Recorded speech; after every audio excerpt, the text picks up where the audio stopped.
Here's a video of me showcasing why I'm never gonna purchase any premium gaming keyboards. Just listen, this is my old premium, very expensive keyboard that I purchased for myself. Here's the spacebar. The rattling is so bad. It's like it feels like there's no stabilizer at all. Just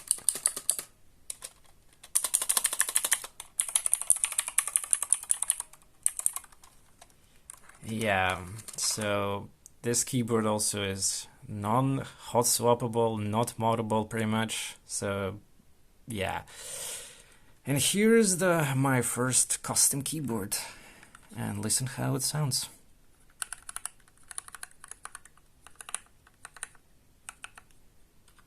Here's the spacebar.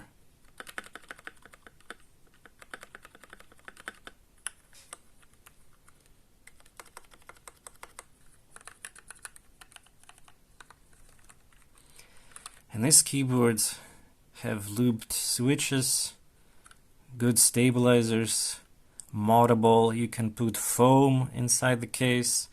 You can put the tape on the PCB. You can loop stabilizers and basically do whatever you want. Replace any switches, keycaps, fully custom modular keyboard pretty much. And you know what's the best part? It's cheaper than this. Wow.